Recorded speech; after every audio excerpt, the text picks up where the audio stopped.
Hey everyone, welcome to the Checker Chat. I'm Justin. Blake. Welcome back, Blake. Yeah, How was your trip to Boston? it was good. There was no snow this time. Yeah, It only rained a little, so that's nice. yeah. Yeah. Shout out to anyone who listened to last week's episode. Don't ask what went wrong with audio. I don't know. We're praying it doesn't happen We're praying again. it doesn't happen again because, good Lord. I was sitting in the airport on Saturday, flying back from New York, and Blake texts me. He's like, hey, around the 20-minute mark, the podcast sounds weird. And I'm like, what do you mean by that? And I went and listened to it, and I was like, oh, no. But big shout out to my dad. He killed it last week. First time he's ever been on a podcast. He did good. Yeah, definitely. But yeah, we'll have him back on at some point here soon. Yeah, anyways, Cup was off this week. Yeah. So we only have Rockingham and Truck and O'Reilly at Rockingham to talk about. And this week at Bristol should be, hopefully it'll be fun. It should be. And it won't be just a absolute massacre. Good God. Massacre from Kyle Larson. Yeah. I would very much enjoy it not being that. That's me, though. You know, if you're a Larson fan, I'm sure you think differently. Yeah. But I'll give my like 2 cents of the stuff that I didn't get to say from taking a week off of Martinsville. Oh, and yeah. then we'll move on. Yeah. So I clocked that hard. I'm proud. Mm-hmm. Now let's just hope that that streak dies that I was talking about of like, we're going to have a really bad week for Chase and then we're going to do good. The back and forth. Yeah, because it was bad and then it was second and then it was a little better but still bad and then he won. So now let's just win. Yeah. Bubba ultimately effed around and found out how this point system works. 1,000%. You know, not a fan, but he was growing on me a little bit with how I felt like he had matured. And then right when I was like, you know, he's having a good year. He's running good. 2311's running good. We haven't really had any like Bubba moments. Then that happened. And I was like, yep, same Bubba. He's still here. Yeah. Yeah.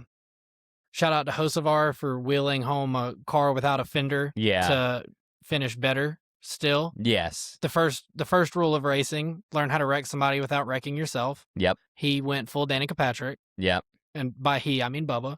Yes. Corey Day started showing good at Martinsville, and then we'll get into more Corey Day when we talk about Rockingham. Yeah. But that's trending in the right direction. The O'Reilly's race for Martinsville was boring. It was very, very, very boring. Like, I thought the Cup race was boring, but it was still entertaining.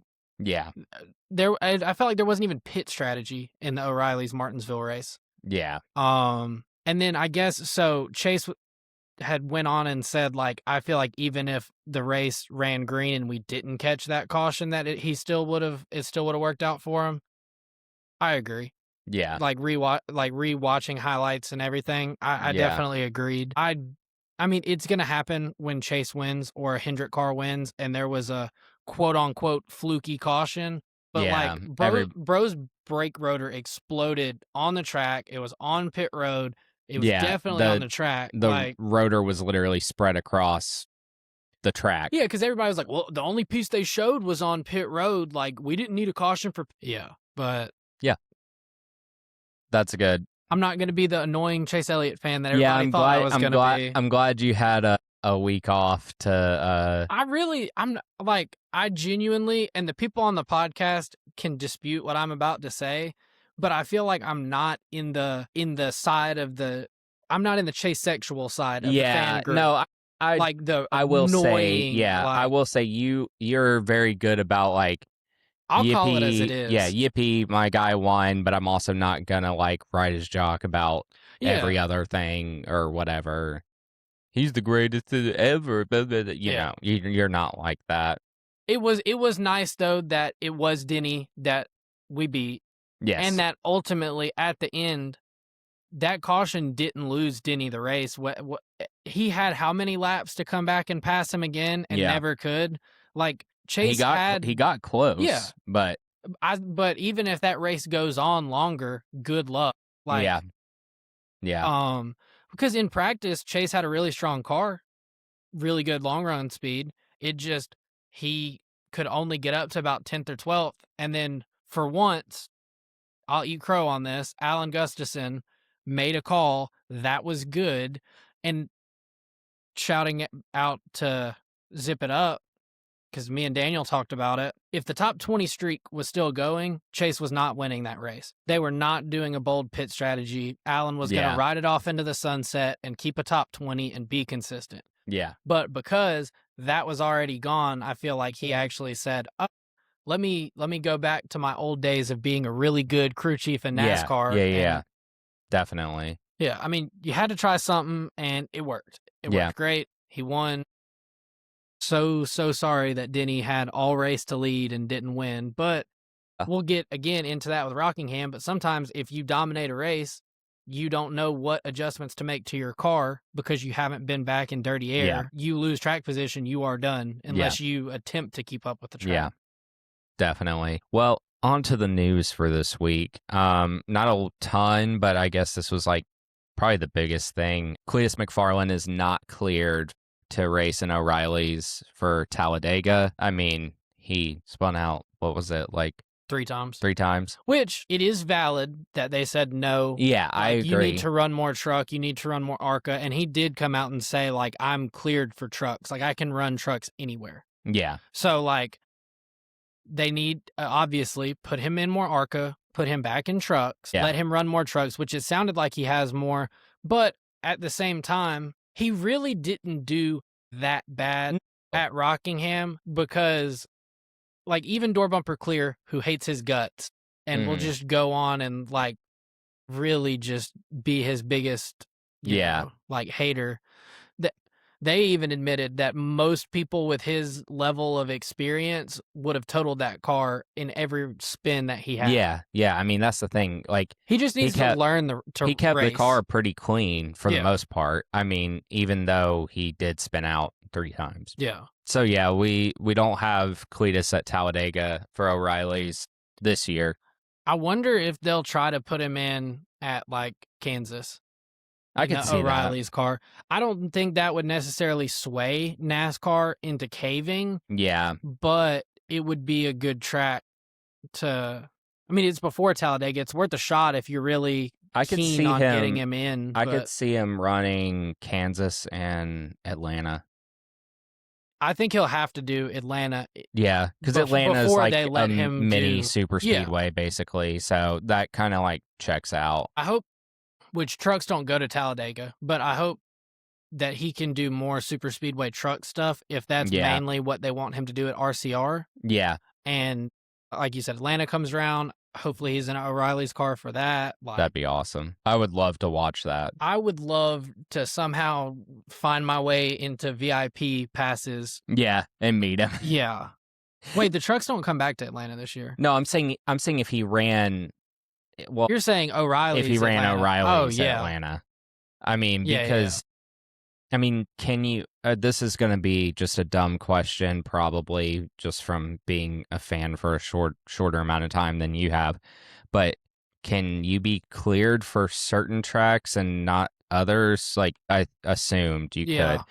So like maybe it might be like, hey, here's your like test kind of thing. Yeah, you know what I mean? I think if they've already said no to Talladega and the O'Reillys, they're gonna lean towards no for Atlanta. So next thing on news, Briscoe is making his first truck start in 3 years. It said, I think 3 years. That truck is beautiful.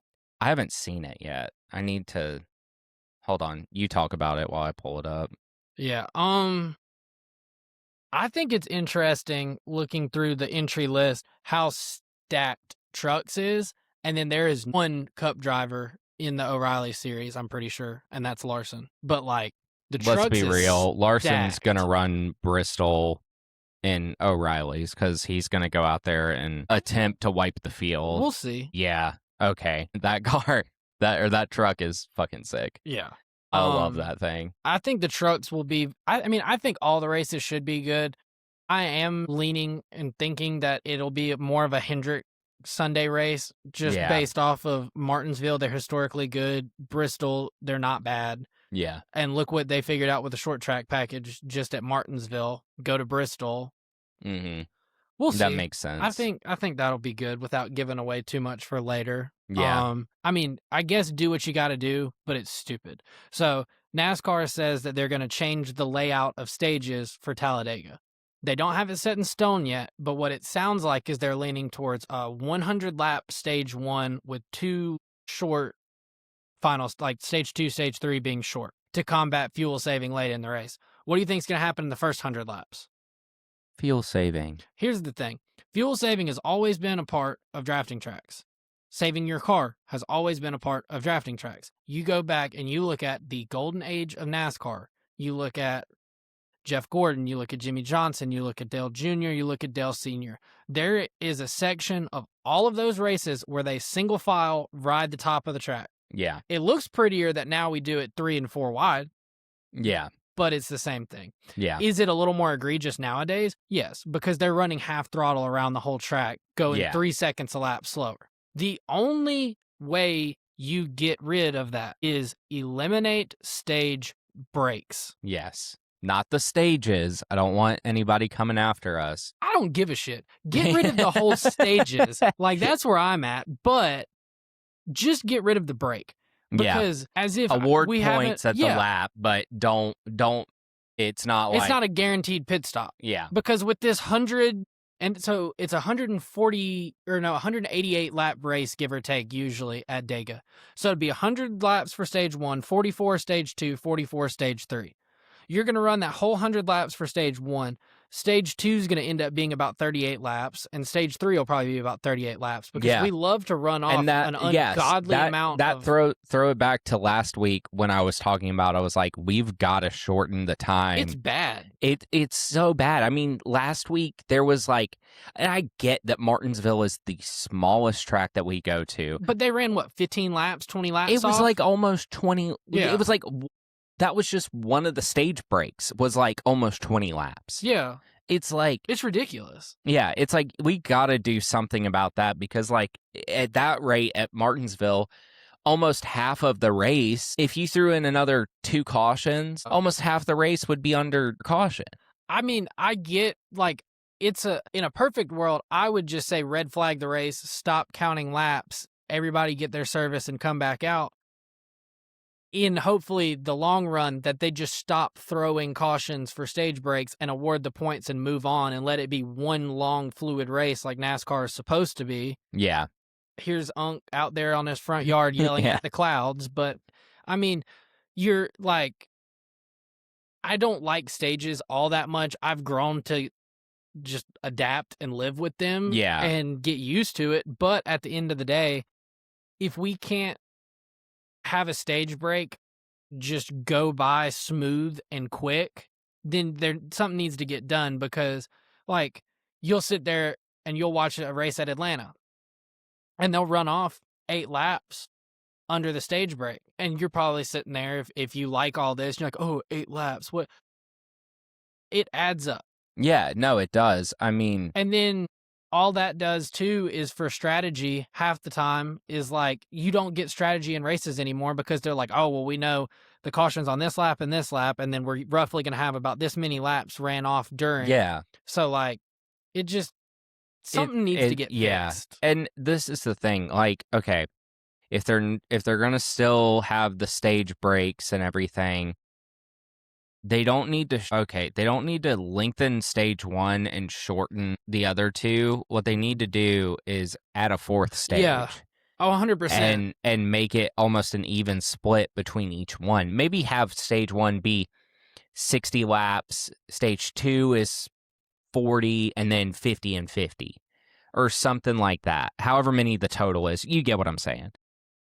More like percentage-wise, even splitting it. Yeah. Well, so if I remember right, and it is 188 laps, if you divide that by 4, that's 47 laps. So if you made each stage 47 laps, roughly, then that's I could almost guarantee you that you could make that, you could stretch that.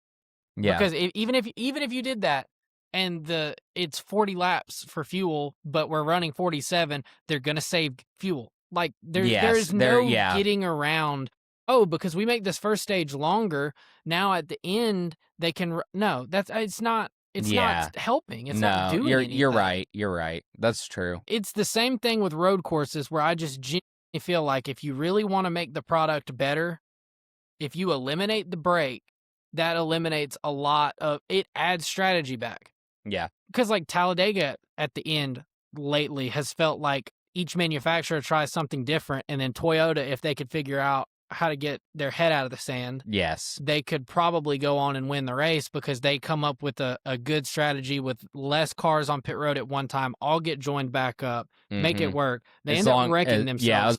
As long as they don't wreck themselves, they do decent. But like that is a strategy aspect, then you have no guarantee of I'm pitting under yellow. Yeah. Like that is the only way to fix fuel saving.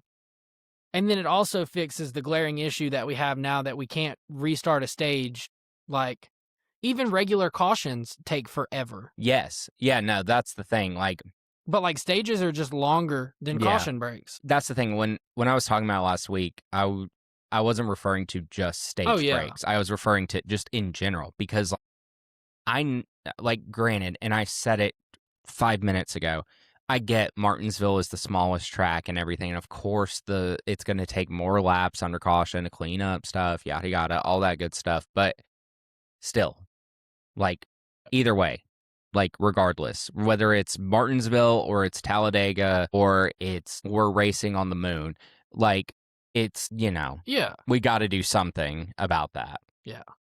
But I believe that wraps up our news for the week. On to trucks. I don't know why the top 10 inserted that way. That's really weird.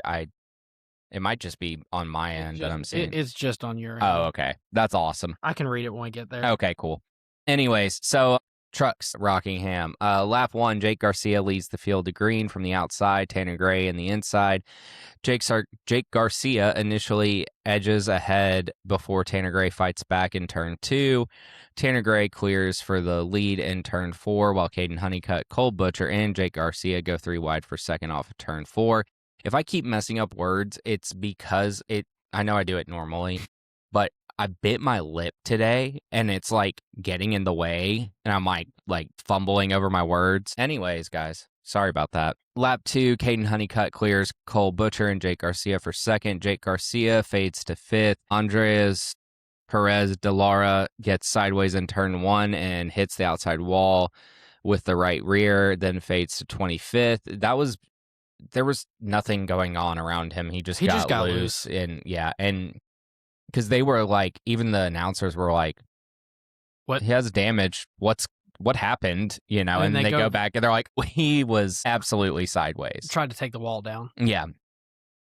Lap 4, Minnie Tyrell gets sideways off of turn 2, causing poor APD to hit the outside wall again. Both of them continue. By lap 18, Corey Heim passes for the lead. And here's where the notes end. Yeah, basically, if I'm going to be honest, it's that, yeah.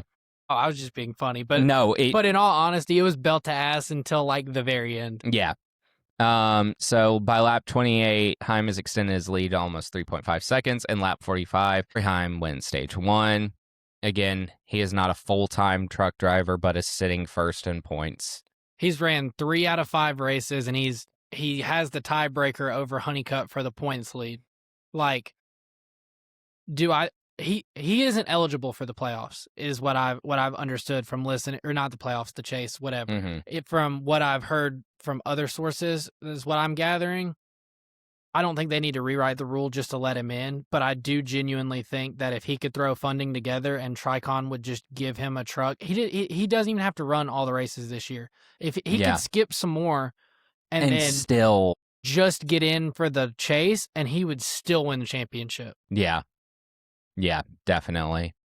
So lap 55 on the restart, Corey Heim leads from the outside, Grant Enfinger on the inside. Enfinger gets the launch and clears for the lead by turn 2. Heim slots into second, and Ty Majeski runs third. Lap 61, caution for Adam Andretti spinning on the backstretch from 28, and he hits the inside wall. Destroys the truck. Yes. By this point, lap 63, Hocevar has pitted for the second time with an engine issue. They had an engine issue. They missed the setup completely. He said Yeah. it was undrivable. There was nothing they could do on pit road. So they took it to the garage, and he was like, "I'm done." Yeah, which he doesn't actually go to the garage till like Yeah, halfway through, but still. Either way, there goes me and my dad's pick for last week. like instantly. Instantly, yeah. No. Off the rip, because I think I turned this race on probably, well, okay, I was at a hockey game Friday night. Go Islanders. We got to our seats and I put the truck race on my phone, and I think there was about 50 to go, and I was like, "Where's Hocevar?" And then it gets to the bottom of the thing. It's like out. I'm like, Jesus Christ. You're like, "Come on, man." Yeah. So Islanders, that's your hockey team, or you're just because you win, it's go. Like, I would say they're probably my second favorite. Predators. Yeah, Okay. Predators. I was gonna for guess sure. Predators or Sabres, because isn't Sabres Buffalo? Yeah, Sabres Okay. is. Islanders, I like them. Like their arena is really nice. Like UBC Arena is extremely nice. I am excited to see what they do next season because they just fired their head coach and hired a new one. Yeah. So, because their team is really good. Like, I mean, if they can get it together, they would be really good. Also, like, if you haven't been to an NHL hockey game or even a minor league game, go to them. They're a lot of fun. Yeah. Like, I mean, I'd only been to minor league games, so that was like my first NHL game, and yeah, it was a lot of fun. Definitely. We thought about going to the Bruins game when we were planning going to Boston, but it was like almost $200 for nosebleeds. Yeah. No, thank you. I think that they're pretty good this year. I feel like they usually are. I don't really keep up with hockey like that. Yeah. It's funny because I asked Maggie, I was like, "So why did you pick like the Islanders when like you have the Rangers that Oh, yeah. like play closer to where you live? Because like you have to go to Long Island for," and she's like, "Well, their tickets were cheaper." And I'm like, "Valid. Nice. I get that." Anyways, that's my hockey tangent. Anyways, where are we? Lap 90? Or no, 68. 68. Lap 68. Heim leads from the inside. Ty Majeski on the outside. Corey Heim clears for the lead in turn one. Honeycutt looks under Majeski for second, but Majeski is able to hold on to the position. Then we jump all the way to lap 90, where Corey Heim wins stage two. Corey Heim sweeps both the stages in the Truck Series race, breaking a tie with Kyle Busch for the most in series history. You can tie Kyle Busch for a record or break it. That's insane. Hot take, I genuinely think, even with Corey Heim obviously progressing his career and moving away from trucks, as young as he is and the longevity that I feel that he will have, I think he is somebody that could demolish Kyle Busch's like truck records. Yeah. Like, this dude is insane. Yes. He will literally make passes, and I'm like, how did you do that? It literally looks like that truck is just built with more horsepower, more grip, more everything. Like everybody else has the same truck, and then he just has like, they have 1B, he has 1A. Yeah. But like, and I know Tricon is arguably the best truck team, but still, think about, like, you look at what other people were able to do in the 1 and what other people have been able to do in the 5. And then, I mean, he's won 3 races with 2 different teams already. And spoiler alert, he wins this race. You know that by now. If you watched all of this, he could literally be the first driver in Truck Series history to win the 3 races of the Triple Truck Challenge. Nobody's done that. Yeah. And if he does it, it'll be in 2 different trucks in 3 different races. Yeah. Like, because what's the next one? Bristol. It's Bristol? Yeah. Okay. And he's in Tricon. He's in the 1 again. Okay. He won in the 5 at Darlington, the 1 this past weekend, and then he's in the 1 again, Bristol, and he has Celsius for his first. Okay. First Celsius sponsorship deal, because he's only ran Robin Hood in trucks. He ran this something year. interesting at Darlington. I don't remember. It was that like gray, black, and orange truck. It was like Frontline or something like that, maybe. It started with an F, I'm pretty sure. It wasn't Freightliner. No. I don't know. Whatever. Yeah, you're right. He did run a different one. Okay.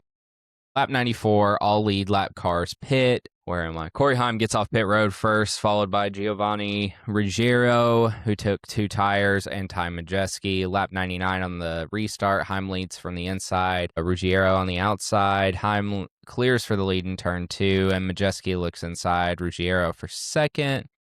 Lap 108, Heim has extended his lead to almost 2 seconds. Lap 118, Hosvar finally calls it a day. He goes home. Lap 166, caution for Michael Christopher Jr., who gets tagged by Eckes off of turn 2.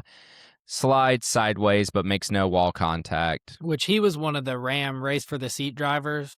Oh, okay. So it's cool to see, like, which he ran last year at New Hampshire, I believe, in the 62 for Hallmark Friesen also. But it's cool to see them getting some more opportunities because Carson Ferguson is running Bristol. Okay. And he was the runner-up for Ram Race for the seat. And he already has a deal to do Martinsville at the end of the year. But now with Ram having all the uncertainty, they got him. Well, Ram has uncertainty, but I forgot this was news. I think it was for last week, but we didn't do a news section last week because we were talking with my dad and everything. But Corey LaJoy going full-time trucks, I think, is pretty ironic and funny. It's I'm just, but so Ram has confused me with the whole all-star truck. Yeah, because it's just a rotating cast of Ty Dillon, Corey LaJoy. Like, they got Tony Stewart, awesome. They got, why am I blanking on his name? But the guy at St. Pete, Colin Braun. Yeah. Awesome. And then it was like, okay, guys, we forgot to call people. So here's Cup Series driver for colleague Ty Dillon, and then here's Corey LaJoy that nobody wants to employ anymore. And then did Austin Dillon run in it? No. I'm surprised that hasn't happened yet. I feel like that's in the pipeline. How much you want to bet at Richmond? Richmond, yes. I wonder if Chevy would let him, though. That's true. But, like, I'm not saying that everybody that ran Ram Race for the seat needs to get in, but, like, give Huffman a try. Carson Ferguson was good. Give him a try. Cade Brown, give him a shot. Michael Christopher, throw him back in there. Like, you have that opportunity along with going to other forms of motorsports and getting people or getting ex-NASCAR drivers to come back. Yeah. Like, all of that is cool. That is good. We already are forced to watch Ty Dillon race once a week. Yeah. We don't need it twice. I promise you it's okay. Yeah. But I still am impressed with Ram, what they're able to do with no simulator work, no prepping of like setups. 100%. Like, this should work. Let's try this. I agree. I hope Minnie gets a second year. Yeah. I mean, he's had some good finishes. Or moderately. He's had a few top 10s, right? No, Minnie, I don't even know if Minnie's had a top 20. Who am I thinking of then? Justin Haley's had a top 10. Maybe that's what I'm thinking of. Butterbean's had a top 10. It's Butterbean. That's who I'm thinking of. Yeah, Butterbean's been running really good. Yeah. I agree. But Minnie needs another season. I think everybody that is currently employed by them, barring moving on or moving up or whatever, which is nobody other than Justin Haley, like, I think they should all, and Corey LaJoy. Everybody needs a second year other than Corey LaJoy. Yeah. Justin Haley, if that's all he can do and he wants to stick around, cool. But, like, they're going to get a lot better, and there's going to be a huge uptick in performance when they finally get the simulator up and running. Yeah, I agree on that. 168. 168. All lead lap trucks pit, 7 in total. Heim gets off pit road first, followed by Caden Honeycutt and Grant Infinger. Lap 173 on the restart. Corey Heim leads from the inside. Caden Honeycutt outside. Corey Heim clears for the lead by turn 1. Infinger looks inside Caden Honeycutt for second, but Caden Honeycutt holds onto the spot between turns 3 and 4. Lap 194, Caden Honeycutt begins to catch Corey Heim in a battle for the lead as both deal with lap traffic. Then, too little, too late. Lap 200, both Corey Heim and Caden Honeycutt remain side by side until Caden Honeycutt gets blocked by Tanner Gray on the back stretch, allowing Heim to clear. Heim wins by .090 seconds over Caden Honeycutt. winner is Corey Heim. Blake, hit him with that top 10 because I can't read it. Okay. Caden Honeycutt in second, Lane Riggs in third. My pick. Salty about that one. I Yeah. thought he was going to run better. Well, I mean, third's good, but still. Yeah. Stuart Freeze in fourth, Grant Infinger fifth, Ankrum sixth, Corey LaJoy in seventh, Ty Majeski in eighth, Jake Garcia in ninth, Cole Butcher in 10th. Now, the interesting thing, I don't think Honeycutt wins even if he doesn't get blocked by Tanner Gray. Yeah. I think I don't know. There's a world in which I could see him winning, but also I do think that Heim probably still had it. Yeah. But, like, Tanner Gray is their teammate. Yeah. And I think, which I want to say it was DBC that I heard this, but I genuinely think, and I agree with whoever it was that said this, that if they would have had their normal spotter, that he would have been out of the way. Yeah. Because they didn't, like, a lot of the cup spotters didn't come because it's their off weekend. Yeah. So some teams were running just alternate spotters, or like Mike Dillon was a spotter for somebody in O'Reilly, but they didn't like say, hey, these are your two teammates, the leader is coming up behind you, like, get down, get out of the way, let them go. And then you have to pick one to block, and you just go to the outside, which, I mean, makes sense, but yeah. I mean, it kind of ruined the finish, but it also made the finish really exciting at the same time. Yeah, I agree. Are you ready to get into some O'Reillys? Yeah. All right. So Corey Day won his first ever pole. So he leads the field to green with Jesse Love. Corey Day clears for the lead by turn 1. Jesse Love gets into second. Retzloff gets loose off turn 2. Lightly gets into Allgaier, causing him to drop from third into a battle for fifth. Lap 4, Cletus shoots it 3 wide, gets loose, but is able to save the car. And then we go all the way to lap 32, where mechanical issues are still a weekly thing for Sam Mayer, who is now reporting that he believes he's down a cylinder. Poor guy. Yeah. Corey Day has led the first 38 laps, which are his most ever in one race in the O'Reilly Series. His previous high was last week at Martinsville with 37 laps. Dude's going to win. Yeah. Like, very soon. He has improved immensely. A lot more. Like, this was the improvement I thought he would get over the whole year, and we're, like, going into race 8. Yeah. Lap 42, Allgaier is able to pass Jesse Love for second. Then on lap 49, Blake Lothian spins in turn 2 from 34th.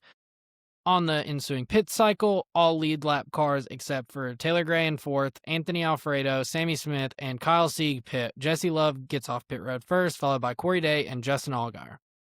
Lap 55, Gray and Alfredo lead the field to green, with Gray taking the lead as Day surges from 5th to 2nd on the bottom, and Love uses the top lane to make it back up to 4th. Lap 58, Day is able to clear for the lead off turn 2, and then lap 60, Corey Day wins stage 1, followed by Taylor Gray, Brandon Jones, Justin Allgaier, and William Sawalich. On lap 63, Sam Mayer pits to change the ignition box, and then that was just Day over with at that point for him. Lap 70, Corey Day and Brandon Jones lead the field to green, with Day getting the lead. Lap 71, Rajah Caruth and Jesse Love get into each other on the backstretch, with Love bouncing off the wall while battling for 6th, and both are able to continue, which is interesting how this always works out, that you get into somebody the week before and you have beef, that something always happens the next week too. Which their beef was interesting at Martinsville, because honestly, and I like both of them, but if they weren't so damn childish, they both were going to have a top 10, and they ran each other into the 20s, I think, if I remember right. And then also, they were like having a nice, civil, normal conversation. Like, obviously, things were heated, but they were discussing everything. And then Jesse Love's crew chief wants to come over there and try to fight Rajah, it looks like. And Jesse Love's holding him back. And I'm like, they're like 20. You're probably in your 50s. Like, just calm go down, away. Unc. Yeah. Lap 77, Dean Thompson pits from 16th with a flat right front tire. And then on lap 86, Day is only able to pull away to a half second lead over Brandon Jones on this run, which prior he kind of was just checked out and gone. Lap 94, literally at the exact time that Adam Alexander starts talking about how great of a day Jeremy Clements is having, he spins from 9th in turn 2. Like, literally, he's like, and Jeremy Clements is having a great. Yeah, he hurt him. Yeah. Lap 96, Jesse Love, Ryan Sieg, and Jeremy Clements all pit. Those were the cars that stayed out last time. Lap 100, Corey Day and Brandon Jones lead the field to green again, and Corey Day gets away with the lead. Lap 106, William Sawalich makes it up to second. 108, Brent Cruz gets past Brandon Jones for third. Lap 114, Allgaier gets past Brandon Jones for fourth. So Brandon Jones had fallen back to fifth at that point, and then lap 117, Quapfel is faded to 10th with a possible brake issue, and on lap 120 at the end of stage 2, Corey Day wins, followed by William Sawalich, Justin Allgaier, Brent Cruz, and Brandon Jones. Brent Cruz is another one that I think is probably going to win relatively soon. I could see it, yeah. On lap 125, all lead lap cars except for Jesse Love running 27th pit. Ryan Sieg gets off pit road first after taking 2 tires, followed by Sawalich and Jones, and then Jeremy Clements and Josh Bilicki were too fast exiting pit road. Lap 130, Jesse Love and Ryan Sieg lead the field to green with Love and Sawalich fighting for the lead, but Love is able to keep the lead. Lap 131, Brent Cruz gets loose under Sawalich, causing Sawalich to fall back to 5th. And by lap 147, Love has been passed by Sawalich and Carruth, falling all the way back to 4th. And at this point of the race, JGR has 3 cars in the top 5, where in the first 7 races of the year, they only had 3 top 5s as an organization. I guess they're finally figuring it out. Yeah. I guess that's what happens. Even as much as I didn't like the guy, when Eric Almirola isn't there every week to be your saving grace. Yep. Lap 152, Jesse Love slows on track and comes to pit road with a loose right front wheel. By lap 161, Cruz has stretched his lead over Allgaier to a little over a second and a half. 65, Alfredo spins off turn 4 from 16th, and then his right front tire shreds and destroys the fender. Rips it right off the car. Lap 167, all lead lap cars pit with Brent Cruz winning the race off pit road and Jeremy Clements, who comes off third. They both took 2 tires. I do not know why, as the leader of the race, you go down pit road and you're like, I'm going to take 2. Yeah. I mean, if you lose a couple spots, you have 4 tires, you're probably going to make it back up. But I ultimately think that's what took Cruz completely out of the running. Under the lap car pit cycle, Cletus gets penalized for speeding on pit road. Lap 172, Cruz and Allgaier lead the field to green with Cruz clearing for the lead, but then Sawalich gets around him on the backstretch. Lap 173, Ryan Sieg spins Jeremy Clements in turn 1, battling for 14th. And then lap 177, Corey Day pits from 11th with a loose left front wheel. So that ended his day. He also, I don't think they really adjusted on the car. Again, they had clean air. They were dominating the race. You really didn't know what to do to make it better because you haven't been in traffic. And then you get in traffic and top that off with a loose wheel. And, I mean, it's just game over. I really thought he was about to pull a Larson and just dominate the whole race. Yeah. Lap 180, Sawalich and Cruz lead the field to green, with Sawalich getting the lead, and Allgaier has made it up to third on the restart. By around lap 190, JGR has led 68 laps today, and in the first 7 races of the season, they had only led 60 laps total as an organization. So I guess it took till week, 8 to figure out how to run a car around the racetrack for JGR. Lap 206, Cletus spins in turn 4 from 31st, bringing out the caution. Lap 213, Sawalich and Cruz again lead the field to green, and you guessed it, Sawalich gets the lead. Lap 216, Brandon Jones passes Brent Cruz for second, and then Sheldon Creed also gets past Brent Cruz for third.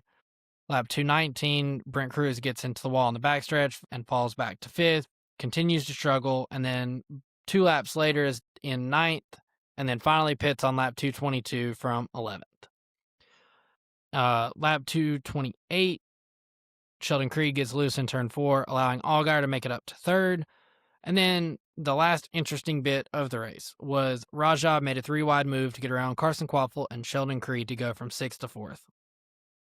And at that point, Sawalich had checked out, never to be heard from again, and picks up his first win. And I believe he was the first driver from like Minnesota to win. Yeah. I saw something about that. So your top 10. Corey Day is going to win very soon. Yeah. I think that's a given at this point. I also think that he kind of has elevated himself to the, well, give it like 2 or 3 years and then when Bowman rides off into the sunset, he could take the 48 possibly. Like, I think he's slowly just saying, hey, that 48 car is mine. Yeah. Unless they somehow got like Ryan Blaney. Yeah. I think he's probably the best prospect in the O'Reilly series right now. Yeah. No, I agree. Because, I mean, just pure raw speed and talent, 8 full-time weeks in the series is already, like, he's climbed to 5th in the points now, like... Yeah. No, dude's doing really good. And, I mean, I know it's a Hendrick car that is, like, very closely aligned with Junior, but it's not a Junior car. Yeah. And he runs like he is in a just true Junior Motorsports car every week. Yeah, no, I 100% agree. I mean, me and my dad sat here last week and hyped him up for sure. Definitely agree that he's probably the best prospect in O'Reilly's right now. Yep. Well, you ready to move on to Bristol? Yeah. Cool. Hit us with those past next gen winners. So spring of 2022, asterisk, it was on dirt. Kyle Busch won. In the fall, Chris Buescher won. 2023 in the spring, again, it was dirt, and Christopher Bell won. In the fall, Denny Hamlin won. 2024, Denny Hamlin in the spring and Kyle Larson in the fall. And then in 2025, Kyle Larson in the spring and Christopher Bell in the fall. Nice. Yeah, so it's like... It's literally... Toyota Hendrick. It's like you pick Larson or Denny, it feels like. Yeah. Yeah. But RFK last year was strong at Bristol, and if it wasn't for the immovable object that is a next-gen car, yeah, I genuinely think Brad would have won. Also, this was like a big coming out for Hocevar. He almost won. Bowman was up front and almost won last year. Like, yeah, Bell won, but like, I mean, anybody in the top 6, it felt like in that last run, like, could have definitely won. Yeah. Okay, so paint schemes. Hit them with your favorite first, Blake. Okay, so our collective favorite... Oh, you picked the same one. Yeah. I hadn't looked at yours yet. Yeah, our collective favorite for the week is Ross Chastain's Busch Light Chevrolet. Yeah, this car's clean. I love a car with a fish on it. Busch Light doesn't miss. Yeah. Ever. No. I genuinely, in their recent next gen run with Ross Chastain, I couldn't tell you a bad paint scheme that they did. I think the worst one they've done has probably been the lime, and that one was not bad. But if you have That's probably actually a very valid take. Yeah, like it's still good, but I would say out of all of them, it's probably the worst. Either that or the Farmers one. That's for me personally. Okay. But so I guess I'll hit him with my least favorite. Bubba Wallace's Chumba Casino in WrestleMania car. I couldn't even tell what this car was. Like, you can't read it. Like, at least in the little like mock-up on the app. I am curious. Get to the point. Come on. The side is there's too much going on with the WrestleMania logo. This is better than the normal one. Yes, but still not. I kind of like it. I will not lie to you. Okay. It's not great and it's not horrible, but I kind of like it. It's my least favorite because on the side I couldn't even tell what it was. Yeah, that's fair. That's my gripe with it. But what's your least favorite? Ty Dillon's Ohio Logistics car. Valid. Valid. Ty Dillon just absolute like Ty Dillon has caught a lot of strays on this episode. Yeah. He has, unfortunately. But when it comes to paint schemes, Colleague just has a lot of duds when it comes to cup paint schemes. Yes. And I also didn't look at our picks, and our picks are very similar. Anyways, you want to get into picks now? Yeah. So I guess I'll say our truck pick, and then you say our O'Reilly's, and then we'll go. So our truck pick, Blake has decided to also play T-ball this week and pick Corey Heim, which I get it. The only reason I am because I genuinely had to like fight to not pick Chandler Smith or Lane Riggs because how good front row is at Bristol. Yeah. The only reason is because Corey Heim is a part-time driver in every series he runs this year, and he is up for a huge payday. Yeah. He is going to win. Yeah. Hit him with our O'Reilly's pick. Corey Day. Yeah. Didn't pick Larson. It's going to be between them two. Yeah, I agree. I think we saw at Vegas, Corey Day can kind of hang with Larson a little bit. Yeah. So depending on the setup and how everything plays out early in the race, I could see this coming down to Day and Larson. Yeah. Yeah. Hit him with, or I'll do my cup pick now. So we're going back and forth. As much as it pains me to say this, I'm going with Denny Hamlin. I almost did. I knew you almost did, especially with your pick, now that I'm seeing it. Yeah, no, I mean, Denny does really good at Bristol, and I think that he's going to win. So what's your pick? Kyle Larson. Pain and suffering. So my deciding factor here, I was literally between Denny and Larson. You go back to the last race that we ran as the Cup Series was Martinsville short track. Denny looked strong. Denny is normally strong there. Denny is going to be strong at Bristol. But I think that Hendrick found something with this new package, short track wise, that ultimately helped make Chase's car that much better throughout the day, along with Byron, along with Larson, that when it comes to Bristol, you give somebody like Larson more horsepower. Again, and this is really what it boils down to with why these two are, to me, like A, 1B, and then the rest of the field is just way down here. They can save tires way better than everybody else. Yeah. You have more horsepower now. You're going to have more tire wear. Lord knows Goodyear's probably going to bring some tires that just shred themselves again. Yeah. Please do. I have a feeling with Larson and Hendrick that they found something, and this is where Hendrick is going to show up. I could see it. I could see it going either way. Like I would say sleepers, which I know we don't normally do, but like sleepers to watch out for. Hocevar. Yep. Agreed. Brad. Busher. Let me think. I'll give you 5. So there's 3. I'm trying to think I'm on the border of who would be a sleeper and who wouldn't. Yeah. Briscoe? Yeah, I was about to say Briscoe. He's on the line, I feel like, of it kind of being a sleeper and kind of not, but at some point his season's got to turn around. Yeah. I don't think Bubba. Let me look at the entry list. I'm going to try to wrap this up very quickly. I thought I had 5, but for some reason the 5th one is eluding me. Give me Daniel Suarez. Okay.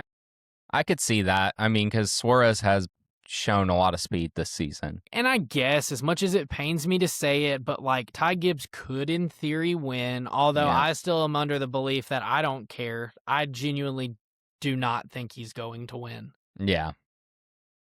I could see that too. He just fumbles under the pressure. Yeah. Like he'll get up to the front and then just something happens late, or they just get behind on adjustments or something. Like, we've yet to see anything like his Xfinity days to where I'm at the point of like, I'll fall on the sword and admit it. Like he's going to win. Like I genuinely, they've been running a lot better and a lot more consistent, but hello, he's in freaking JGR equipment. Yeah. Like this should have been happening already. This shouldn't be shocking everybody. Like, cool. You got 4 or 5 straight top 6s. Congratulations.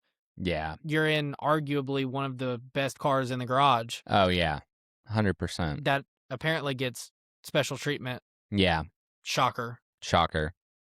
Anyways, anything else before we wrap up this week? No, I don't think so. I'll be at Talladega.